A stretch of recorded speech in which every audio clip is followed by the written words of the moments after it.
tentang kondisi yang terjadi saat ini, saudara. Saya menyerukan kepada seluruh umat Islam dimanapun Anda berada, kondisi ini tidak main-main. Kondisi ini sangat berbahaya. Sebetulnya yang lebih berbahaya adalah gejolak politik yang ada di atas yang kita nggak lihat, saudara. Ini ada pertarungan kekuasaan, ini ada pertarungan perebutan kekuasaan, sehingga manakala ada masyarakat yang turun ingin menyampaikan aspirasinya, saudara, ingin menyampaikan protesnya, dilindungi oleh hukum, itu dimanfaatkan oleh kelompok-kelompok politik. Ini begitu rame, saudara. Kalau nanti chaos, saudara, negara ini onar di mana-mana, saudara, kan presiden kan bisa dilengserkan, saudara.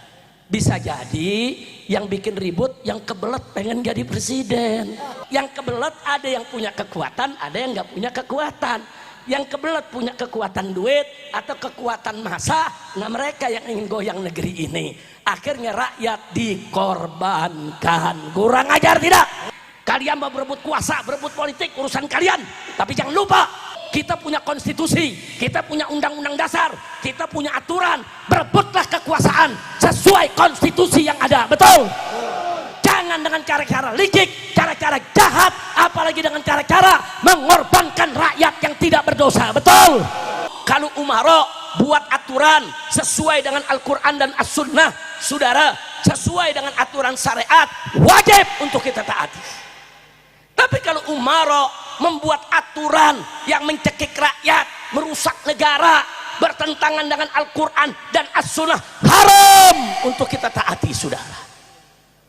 Nah, ya makanya taat Umaro enggak mutlak. Begitu juga taat ulama enggak mutlak. Kalau ulama itu saleh, taqiyun, mukmin, taat kepada Allah dan Rasulnya, saudara, menuntun kita dengan ajaran-ajaran yang lurus sesuai ajaran Allah dan Rasulnya, wajib kita ikuti ulama. Tapi manakala ulama itu menyimpang, mengharamkan yang halal, menghalalkan yang haram, saudara, memutarbalikkan ayat dan hadis, saudara, memberikan ajaran-ajaran yang menyesatkan, haram untuk kita taati, saudara. Kira-kira jelas tidak? Nah, makanya kenapa taat kepada ulama Umaro enggak mutlak? Karena mereka enggak maksum, bisa berbuat dosa. Tapi kenapa kalau kita taat kepada Rasul, saudara, kok mutlak? Karena Nabi maksum. Nabi, saudara, dijaga oleh Allah dari segala dosa. Nabi dijaga oleh Allah dari segala kesalahan, sehingga yang Nabi ajarkan kepada kita mustahil salah. Jadi apa yang datang dari Allah dan Rasulnya mutlak benar, wajib untuk kita ikuti. Nah, ini menjadi dalil. Kalau begitu Nabi kita sempurna. Kalau Nabi nggak sempurna, mana mungkin, saudara, kita diminta taat secara mutlak? Nggak mungkin. Dengan adanya perintah Allah, kita wajib mengikuti Nabi. Apa yang disuruh kerjakan, apa yang dilarang tinggalkan, saudara, cukup menjadi bukti bahwa Nabi sempurna. Sallu ala Nabi. Kira-kira jelas gak? Nah, makanya kan ngawur. Ada anggota dewan seenaknya ngomong, nggak ada manusia yang sempurna, termasuk Nabi Muhammad juga nggak sempurna. Pala lu bomenyan. Saya nggak fitnah, ada gak ngomong begitu? Ada gak? Nggak perlu saya sebutkan namanya, saudara. Buka aja YouTube kelihatan kok. Enaknya, saudara. Dia bilang nggak ada manusia yang sempurna, maksudnya dia bela diri. Ini kan anggota DPR kan banyak korupsi, yang nggak apa-apalah, kan nggak sempurna. Nah, terus dipakai ngomong lagi, pakai ditambahin, saudara. Nabi Muhammad juga nggak sempurna, kurang ajar. Nggak boleh, saudara. Nah, kalau nggak ngerti agama, belajar, betul, betul. Nah, kalau sudah salah ucap, tobat. Ini diperingati oleh ulama, malah dicela ulamanya. Kurang ajar, saudara. Udah cukup segitu aja dah. Udah 15 menit. Saya perjanjian sama Habib Muhsin 15 menit. Lanjut. Emang kalau suara udah masuk gigi 2 kayak orang nggak sakit. Kadang-kadang sakit udah meriang, ketemu mik baik. Apalagi dapat musuh kayak di Pemalang, sakit langsung baik. Masya Allah, nggak tahu tuh keajaiban dari mana. Alhamdulillah. Ya bukan, kalau ketemu musuh makin sakit kan gawat. Kita sakit ketemu musuh makin sakit, ya gawat. Musuh bisa girang, betul. Alhamdulillah, meriang, demam, ketemu musuh seger. Seger. Alhamdulillah, hadza min fadli rabbi liyabluwani aashkur am akfur. Baik, 3 fakta tadi yang saya sampaikan. Nabi sebagai rahmat untuk semesta alam. Nabi memiliki wa innaka la'ala khuluqin azim. Kemudian juga ketaatan kepada Nabi harus mutlak. Nah itu saja tuh saudara, cukup dalil buat kita bahwa Sayyiduna Muhammad sempurna. Nah baiklah ya ikhwan, sampai situ. Selanjutnya saya ingin sampaikan juga saudara, betapa kita punya Nabi yang begitu sempurna, yang pada malam hari ini kita peringati hari kelahirannya. Cintanya kepada umatnya juga luar biasa. Nah ini yang mesti kita tahu, Nabi sangat cinta kepada umat. Suatu malam saudara, di waktu tahajud, Nabi pernah membaca setelah sholat tahajud surat Al-Ma'idah. Surat Al-Ma'idah saudara ada 120 ayat. Sampailah Nabi ke ayat 118. Beliau baca ayat tersebut, saudara. Di situ ayat tersebut tidak lain dan tidak bukan merupakan doa Nabi Isa alaihissalam untuk umatnya. Jadi tatkala umat Nabi Isa ini membangkang, khianat, mencaci maki nabinya, menghinakan, melecehkan, bahkan membunuhnya saudara. Akhirnya Nabi Isa menyampaikan munajatnya kepada Allah. Bunyi ayat tersebut, in tu'adzibhum fa innahum ibaduk wa in takfir lahum fa innaka antal azizul hakim.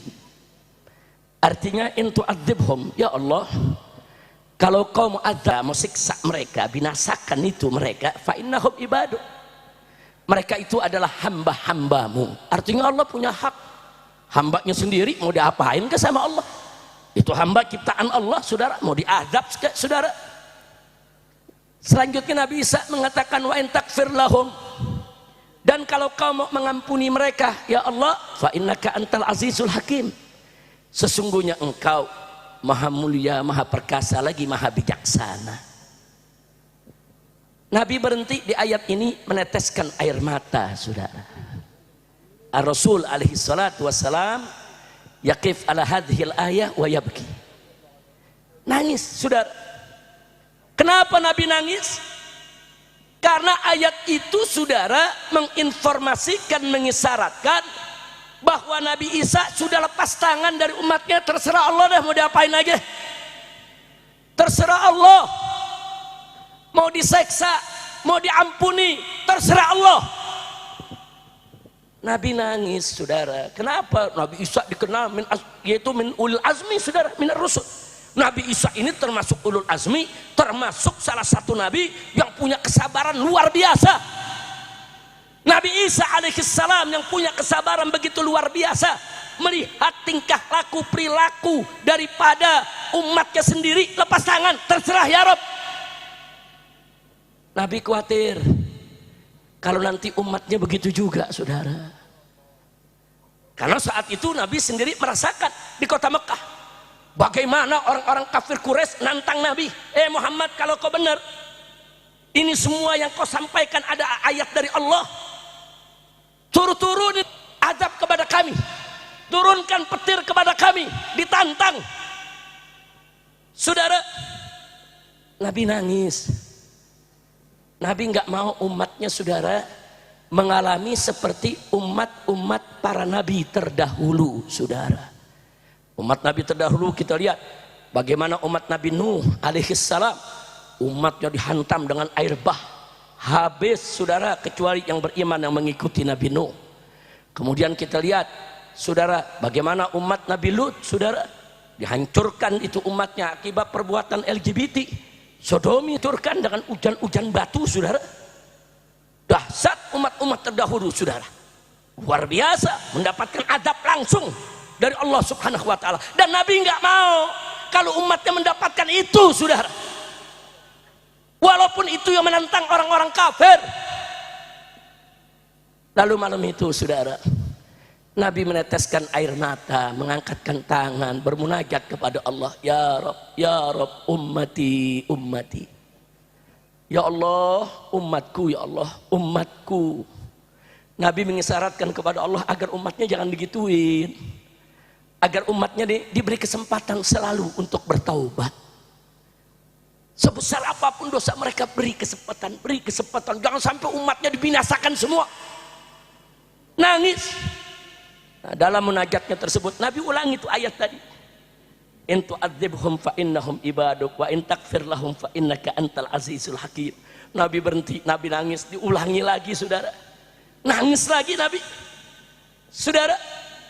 Akhirnya lewat 2/3 malam, datang malaikat Jibril membawa wahyu dari Allah.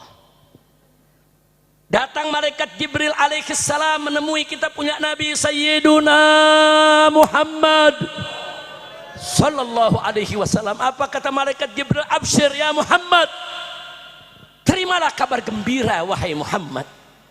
Disampaikan apa saudara ayat yang diturunkan? Jibril menyampaikan bahwa Allah Subhanahu wa taala berfirman, maka Allahu liyu'adzibahum wa anta fihim. Tidak sekali-kali Allah mengadab mereka ya Muhammad. Mereka kau punya umat, baik umat istijabah maupun umat dakwah saudara, yang ada di kota Mekah saat itu, termasuk kafir-kafir Quraisynya saudara. Maka Allahu liyu'adzibahum wa anta fihim. Tidak sekali-kali Allah mengadab mereka, membinasakan mereka, sedang engkau ada di tengah-tengah mereka. Masya Allah, senang Nabi bersyukur, sujud kepada Allah. Tapi Nabi tetap nangis. Tetap Nabi mengatakan, ya Rab ummati. Kata Jibril keheranan, ya Muhammad apalagi? Allah sudah berikan jaminan, apalagi? Kata Nabi alaihi salatu wassalam, ya Jibril, ini jaminan kalau aku masih ada di tengah-tengah umatku. Kalau aku sudah tidak ada bagaimana? Ummati, ummati. Terdiam malaikat Jibril, kembali meninggalkan Nabi saudara. Terus Nabi munajat kepada Allah, sedih, meneteskan air mata. Untuk apa? Tetesan air matanya adalah untuk umatnya saudara, karena beliau sayang kepada umat, cinta kepada umat, nggak mau umatnya celaka saudara. Sallu ala nabi. Akhirnya jelang fajar, menjelang masuknya subuh, Jibril datang lagi saudara. Absyir ya Muhammad, kabar gembira, terima ini ya Muhammad. Apalagi kabar gembiranya? Lanjutan ayat tadi.